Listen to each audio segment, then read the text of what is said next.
Hello everyone, and welcome back to some Shining Song Starnova with me, Phantom Zwei.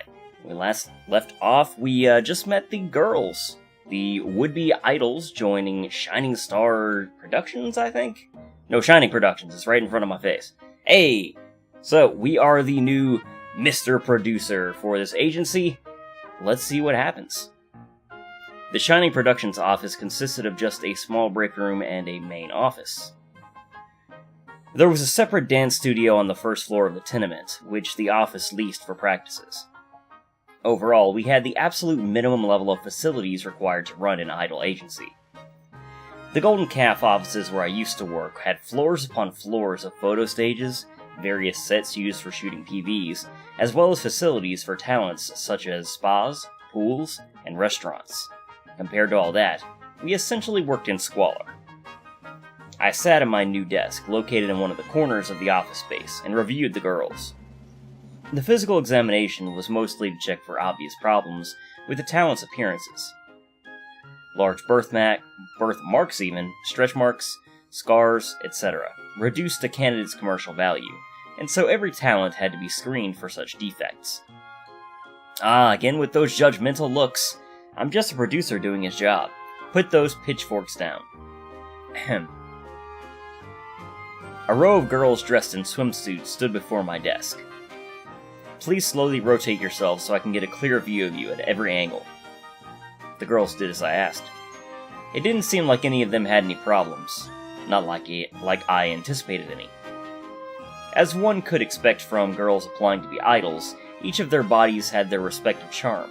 There was no question that the average man on the street would be overjoyed to have any one of these girls even express interest in them.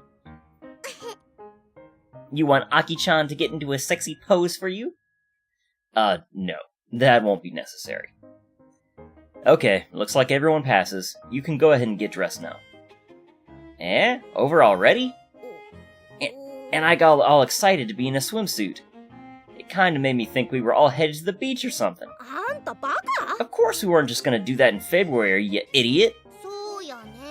Figures. Hey, Oni-chan, does that mean that we'll be debuting as a unit? Aki poked her head into my personal space by leaning onto my desk. That's currently in the planning stages. For now, the presumption is that all 7 of you will be working together in the same unit. Of course, that does not rule out the possibility of subunits or solo work as well. In other words, nothing much has been decided, huh? The girls lingered on in their swimsuits, apparently too focused on asking me questions. I could understand where they were coming from, though. No doubt they all had questions about what was going to happen next. What about photo shoots, radio shows, or even television appearances? We're working on that as well. Hurry, Oni-chan! Aki-chan wants to do some sexy gravure! Aki winked at me and bent down, pulling attention to her petite collarbones. Never mind that, we need a debut song before anything. When are we going to even get a song? I will be preparing that. You? So you have a songwriter lined up? No. Actually, I'll be writing it. Eh? I may not look like it, but I'm also a composer. Well, would you look at that? Pikun's a surprisingly talented fellow. I'll have to listen to what he makes before making that judgment. Well, I guess we can get right to the interviews then. Despite all the girls still wearing nothing but swimsuits, none of them seemed particularly seemed opposed to just continuing the discussion, as expected of idol candidates. As you most likely are aware, our company requires all talents to follow a code of conduct.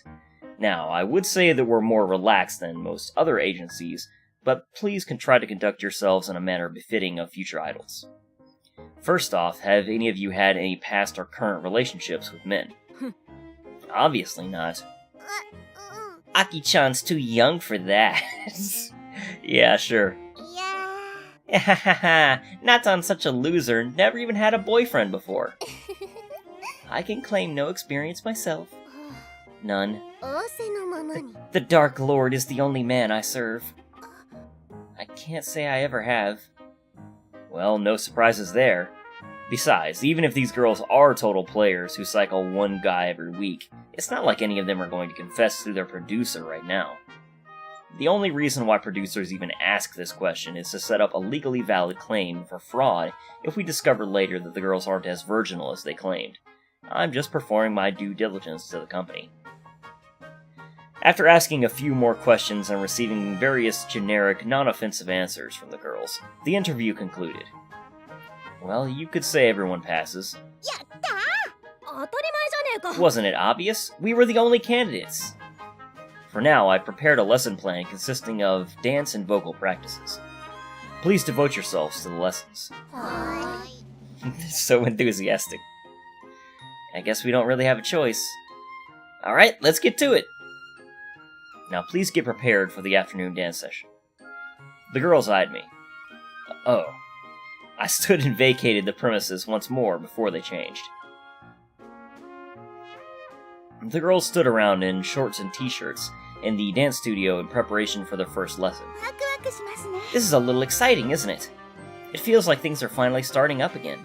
Oh, I wonder what our new dance instructor's gonna be like. I hope the instructor's not too strict. I entered the room, pushing a cart with a DVD player and television screen on top. The girls gathered around as I pushed the cart to the front of the studio. Don't tell me. I put a DVD into the player and turned the screen on. A recording of a dance instructor played on the television. These DVDs will be your lessons for now. You mean we won't even have live instruction? I guess a cheap agency like this wouldn't be able to afford a real instructor after all. Nathan. That girl had one hell of a mouth. She seemed like one of those provincial blockheads who just spoke off whatever was in her head without a lick of restraint. I rubbed the back of my head, feeling awkward as hell. Please bear with the individual practices for now. The girls stared at me, their previous enthusiasm wiped from their eyes. Hi. They sound exactly the same as when they were supposed to have been enthusiastic. I guess they didn't record more than one hi. The girls slumped through practice with the barest minimum of effort. Everyone sighed and changed back into their regular clothes as practice came to an end. Everyone murmured good work to each other. Everyone's a little down, aren't they? That goes without saying. Honestly, I'm disappointed. I thought this agency would be better than this. Are we really going to be able to become idols like this? Well, it's because we messed up our chances before. It's not like we're pretty young'uns anymore. That train's already sailed past. Nathan. Whatever. I gotta get to work now. Naraya's working 2 jobs? 3. What do you expect? How are we supposed to survive in this town just doing this? Natan's gotta work too. What kind of work? Construction. Somehow that sounds like it suits you, Nathan. Gotta build up my muscles. What about you, Sasa-chan? Me? I just help out at my parents' business. It's an old karaoke bar. Yeah, that sounds nice. I just live with my parents. Everything's easier when you're young, huh? Seriously, it's not like I want to, but I don't really have a choice. What about Mika-chan and the rest? This one's life is devoted to the Black Road. A servant of the Black does not require earthly sustenance. Devotion to the path is all this one needs. In other words, you're just a NEET, huh?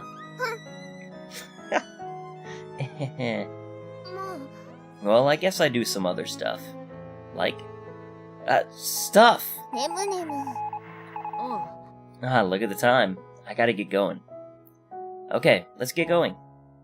The group first went upstairs to say goodbye to me in the office, and then exited the office.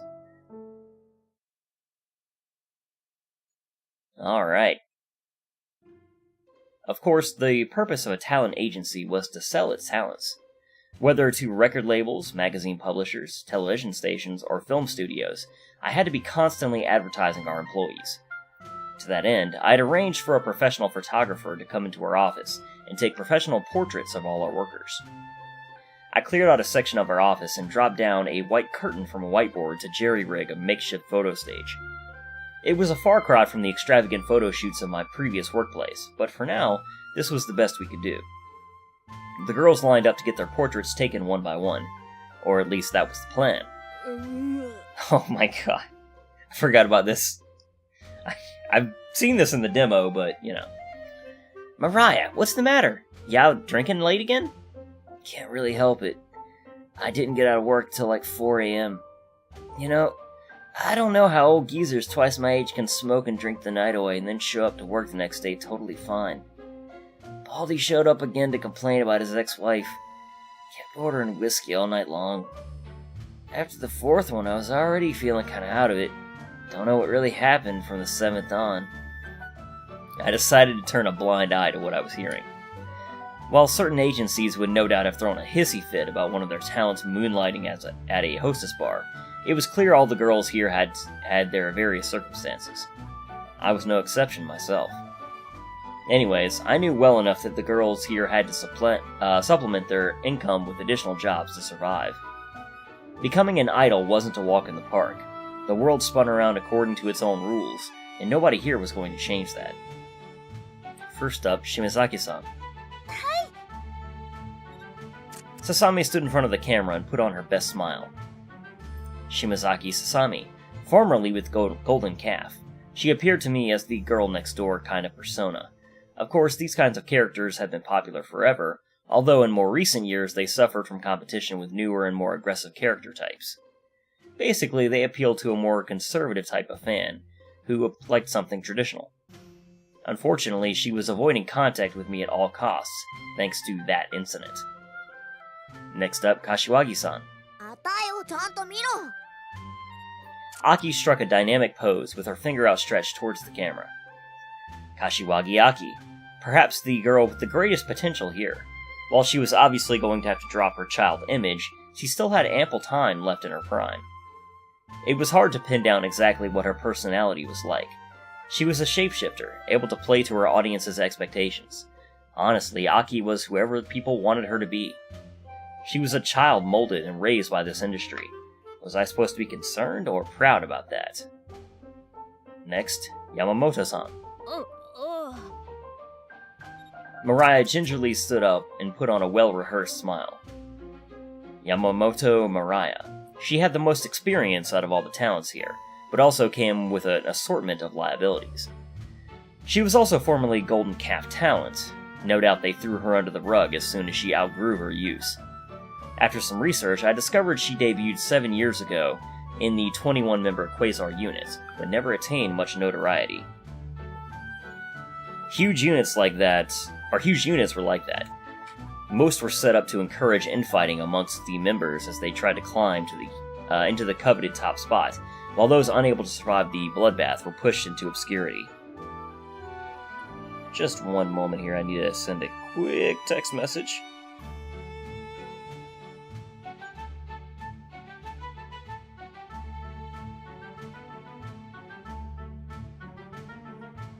Okay.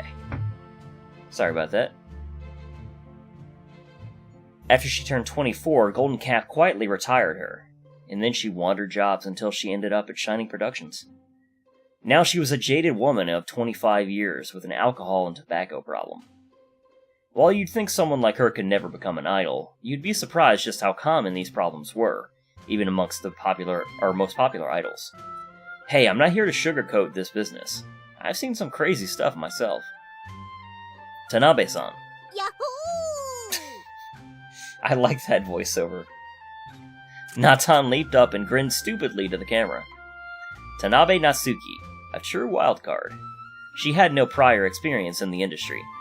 Honestly, she had had a huge mouth that leaked the worst possible words at the worst possible time. However, she had an incredibly fit body An incredibly fit body and the stamina of a beast. Nowadays, honest girls were popular too. This industry had been spewing out obedient wife material for decades, and now people wanted to see girls in their native habitats. It's so cynical. Or at least that would be the angle I would use to sell her. Watanabe-san. Understood. Julie flipped her long hair back and smiled confidently. Watanabe Julie, a stunningly good-looking spider. Girls like her liked poking little stab wounds into men's hearts, their fangs dripping with tranquilizing venom, a cocktail of both pain and pleasure. According to my research, she had a long history of changing agencies due to various reasons, one of which no doubt involved her biting personality. Given how hush-hush her previous employers had been about her, I suspect she's gotten herself into quite a bit of controversy. Ah yes, the great taboo topic of the industry. I best stop here before the powder keg bursts. While she has the good looks, or rather she had the looks to become a top idol, what was inside of her pretty exterior was another matter entirely. And now she was squarely my responsibility. Currently, she was beyond what I could handle, so I was more than content to observe what happened next. Hashimoto-san. Oh yes. Mika stood and posed in an outlandish fashion. Hashimoto Mika. Despite her bizarre personality, it didn't take long to figure out that she was actually the shyest of the group. For the most part, she avoided contact with the other girls, and generally came off as a recluse. Most likely, her role-playing was a defense mechanism she used to communicate with others without exposing her real self. While one may be left wondering how a girl like her could ever become a pop sensation, Mika was thoroughly a girl of Neo-Akiba. A recluse with no life, no friends, and an obsession with late-night anime. She was the female embodiment of otakudom. Ah yes, Mika, Mr. Producer understands you. Oh wait, what was I thinking? While I was born and raised an Akiba man myself, as you could expect from my current line of work, my job was to be her professional manager and nothing more.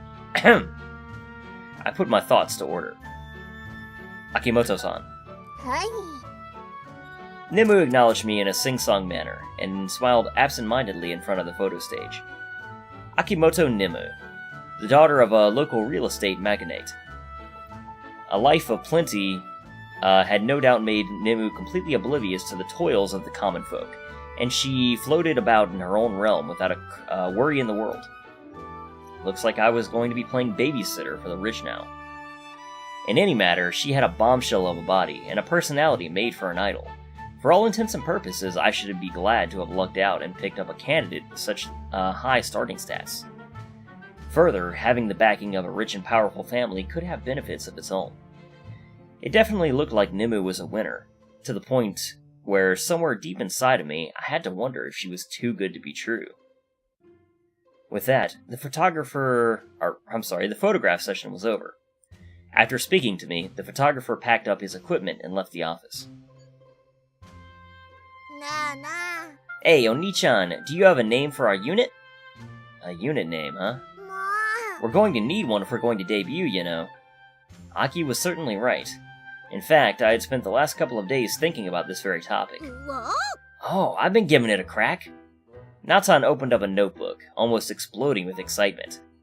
How about I can't speak? Sunshine Splash. Too generic. Sunshine Sunday. Why Sunday? わからへん。 Dunno? How about La Jeune Fille? 何言って Too hard to pronounce. What the hell is that, French? Actually, I've already assigned the unit a name. 7 faces turned towards me. The girls simultaneously leaned into my desk, their faces looming over me like 7 carnivores who had just cornered even their prey. I spun my computer's monitor over to face them, revealing a spreadsheet with the word Starnova written on top of it. Oh. Starnova? It means new star in Latin. I believed it was a fitting title for our new group. Well, I guess I could live with Starnova. It sounds a little bit generic to me. Ooh. Suddenly, Natan stood at attention as if she realized she had left the stove on at her home or something. What? You're scaring me. Starnova? Kinda like a supernova, eh? I read about it once. It's like when a star finally reaches the end of its lifespan and explodes in an enormous kapow!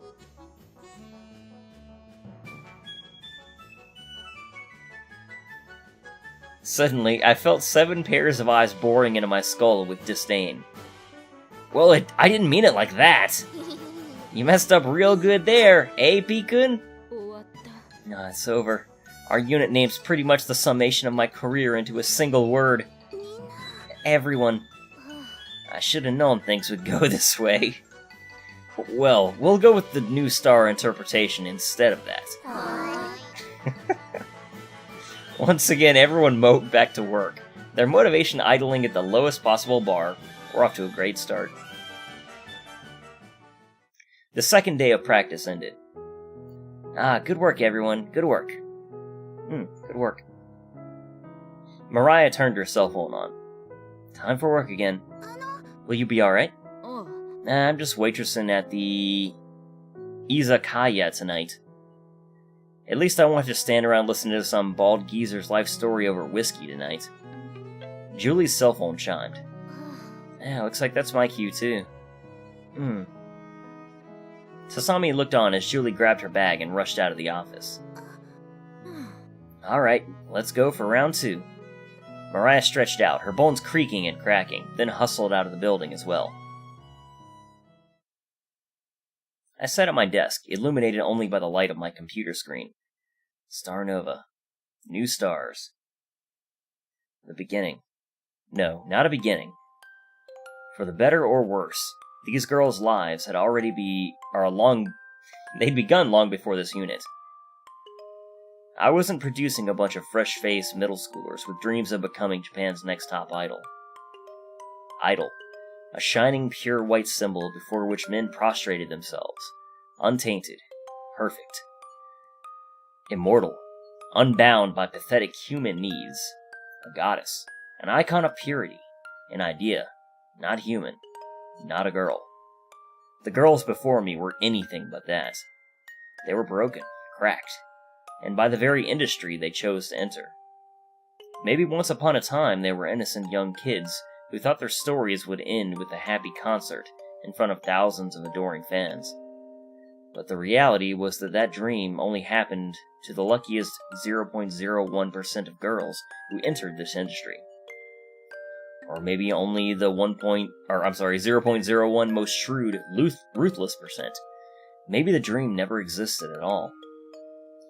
One day, every kid had to realize that the world wasn't fair. You're not the star of your own story. Life has no moral or point. It was just a long struggle to survive, until you eventually got old and died. The door creaked open, interrupting my thoughts. My very fatalistic thoughts. Mr. Producer? Shimazaki-san? She stood before me in the darkness. I need your help. What is it? It's Julie-chan. I let out a sigh. So Sasami was here to play hero. I knew I was about to get wrapped up in something I would regret getting involved in. Shimazaki-san, I want you to think about the implications of what you're insinuating here, and what it could do to Watanabe-san if I were to take action. If you leave now, I'll carry on with my work, as if this conversation never happened. Starnova will continue as planned. The girl's sudden shout took me aback. Mr. Producer, aren't some things more important than getting famous or shining on a stage? I know you think so too, because of what you did that day. What was this girl thinking? She was never going to become an idol with this kind of half-hearted dedication. Like I said, only the shrewd and ruthless survive in this industry. No wonder this lamb was dying here, instead of still a golden calf climbing her way to stardom. I looked down at myself. Here I was too, adrift on the same boat. Alright, let's go. Mr. Producer! Okay. I walked out to the bustling pleasure district with Sasami. As usual, the streets were adorned with bright lights and bustling with Tokyoites. A flood of salarymen, couples, and single men looking to become coupled steadily flowed out into the countless bars lining the street. What was I doing? It was just my second day as the producer, but here I was, already getting myself into exactly the sort of trouble that I wanted to avoid. She's been doing this for a while. Every night around this time, she picks someone up here. I bent down and whispered to her, "What are you doing? Don't you know how much trouble this will make for Watanabe?" Was this girl really here to help Julie? Or was she trying to bring about a rival's fall? Of course, countless aspiring idols even, would eagerly turn on their teammates without a second thought if it meant they could gain some kind of an advantage. However, I got the impression that Sasami was not that kind of personality. Producer-san, I know you're a good person. What Julie-chan is doing is dangerous, you know? You've got to help her, just like you helped me. I rubbed my brow in frustration. I couldn't believe this girl decided to trust me so easily. She thinks I'm going to help Julie? What naivete was this? Sorry, water break. Finally, we spotted Julie standing below a street lamp. The two of us took cover behind a bench and observed the situation. Due to the flood of people walking through the walkway, the likelihood of Julie detecting us was minimal. A short time later, a salaryman approached Julie and discreetly slipped her an envelope. Julie pulled out its contents and counted the bills. Upon confirming payment, her personality changed in an instant. She wrapped her arms around the salaryman's arms, all smiles, and walked with him down the street. Come on, Mr. Producer, we have to follow her! Sasami took off and tailed the pair. With an enormous sigh, I took off after them. You know, if I didn't know you better, I would have thought you brought me here just to take out a rival. What do you mean? Isn't it obvious?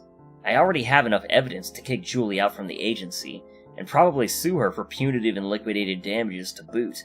She's committed serious fraud against the company. Producer-san, I know you wouldn't do that. Shouldn't you help her instead so she can become an idol? Instead of falling into something a lot more dangerous? Look here, I'm an idol producer, not a priest. I got so into my speech I nearly walked into an incoming pedestrian. I spun out of the way and resumed my talk. My duty is to the company. If a girl brings risk, it's my job to cut out the liabilities. Producer-san. I looked ahead to see Julie laughing and nodding at everything her date was saying. He reached into his coat and withdrew a present, which Julie accepted with delight. I shook my head. And from the looks of it, it's her Mark that's in a whole lot more trouble than her. Eh? What do you mean? Look! Julie looked at her watch. Looks like the initial time's up. Already? But I can do just 500 yen to hold hands, or a full 1,000. For a full 1,000, Amelia-tan will put Oni-chan's arm against her chest. For real? Then the 1,000, please. The poor sap handed over a 1,000 yen bill, which Julie pocketed, all smiles. Yay, Amelia-tan's so happy! She took his arm and held it warmly against her side, giving him a moment's side boob service. Before he could even react, Julie rushed him along. Hoo, it's a total sucker tonight. I'm gonna make quite a bit off of him. I rubbed my face in dismay. What was this sad sight? I was dragged out here and under the pretense of saving some poor girl from accidentally falling into the clutches of the human trafficking industry or something. But instead, I come out here to see her fleecing this poor man's paycheck dry using nothing but smiles and sweet nothings. Clearly, this world was a complicated place where the shrewd preyed on the gullible, regardless of gender. I better start documenting all of this so the ensuing termination of employment goes as smoothly as possible. Julie stopped in front of a high-caliber French restaurant with her Mark. Hey, this much isn't a problem for Oni-chan, is it? Holy, look at those prices! Ha ha ha! I see. Yes, so it's too much. Julie disconnected him from her, and pouted. It just can't be helped then, eh? She took a step backwards, threatening to dissolve into the crowd. Of course Oni-chan can pay for it. Who do you think I am? This much is a piece of cake. Really? All right. Julie rushed forward and wrapped herself around him again. The two of them entered the restaurant and sat down at a booth. Shortly afterwards, the waiter delivered a basket of sliced baguette. Hey, Oni-chan, for just 500 yen, Amelia-tan will feed him the bread. She will? All right. He's not even asking questions anymore. With the passage of a coin, Julie picked up a slice of bread. Say ah. But seriously, clever girl. Using small but frequent microtransactions to make every interaction look cheap, but still racking up an impressive combined earning. Shit, she's probably taking home more than I do for my job. To think people are actually dumb enough to fall for tricks like this. I can't believe it. I shook my head as the thaw date went on, despair at the state of society bubbling inside of me. Finally, the two of them finished their dinner and left the restaurant. Despite his monthly paycheck most likely being nuked by the full-course meal, the poor sap left with a completely blissful look on his face as Julie hung onto his arm. I guess it's time to call it a night. Really? But it's so early. I know. For 2,000 yen, I can give Oni-chan a goodbye kiss. But since I had such a great time, I'll give a 25% discount. A kiss? A real kiss. What, you've never been kissed before by a girl? What a hopeless Oni-chan. Will Amelia-tan be his first kiss? The poor sap literally went red in the face. Unbelievable. Literally unbelievable. This was the state of men in this country. Alright, if Amelia-tan's alright with it, then it's only natural the date would end with a kiss. Alright. The idiot eagerly opened his wallet and gave Julie 2,000 yen bills, completely forgetting about the aforementioned discount. As soon as the bills passed into Julie's pocket, she leaned in and gave him a swift peck beside the lips, more akin to a goodnight kiss given by a mother to a daughter than the romantic makeout sessions you see in Western movies. While he was dazzled by the prospect of being kissed by a stunning girl like Julie, she leaped away and disengaged, the deed already finished. Then I'll see you. It's over. But wait! You know how to call me.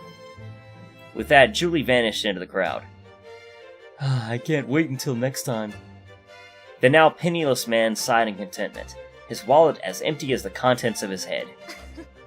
Julie counted her earnings like a satisfied wolf even, that had just devoured a lamb. That guy was a total pushover. Now on to the next client.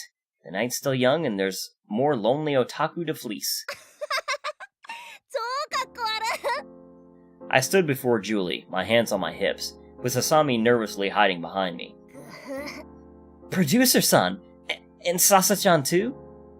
Julie looked nervously around for an escape path. Don't try to pull everything. I'm reading ahead and getting completely mixed up in my words. Don't try to pull anything. I already saw everything. Shit. English! Well, it's not a problem, is it? What's the big deal anyways? What I'm doing isn't that different from idol work in the first place. I let guys imagine I'm going out with them, and they pay me. It's not any different from working as a maid or at a hostess bar. Listen, you've disqualified yourself from ever becoming an idol. I'm going back to the office and drafting your termination notice. Fine. I admit it. You've caught me red-handed, producer-san. Looks like I'm totally under your authority here. So, what do you want to make this disappear? Disappear? Oi. Level here with me, producer-san. There's nothing in this world that can't be solved by the exchange of a favor for a favor, right? I shook my head. Having witnessed the way she operated firsthand, I wasn't about to fall for her tricks. Hey, look here. Stop it. This isn't going to just disappear. This is going to haunt your career for as long as you're an idol. One day... The sight of Sasami on the verge of tears put a damper on my anger. What a fiasco. I should have just kept my nose out of this. But now that all this had happened, I had to act on behalf of the company. There wasn't much I could do anyways. Anyways, that's that. Since this happened so soon, the company won't press for damages or anything. But there's no way we're going to let you work at Shining Productions at this rate. Before the girls could protest, I decided to beat a hasty retreat. It's not my fault things ended up this way. I wasn't the guy who thought up the rules. None of this was my problem. With those thoughts justifying my actions, I returned home for the night. Alright guys, and with the day done, that is where we're going to call an end to today's episode. So, as always, thank you guys very much for watching, and I'll see you guys next time.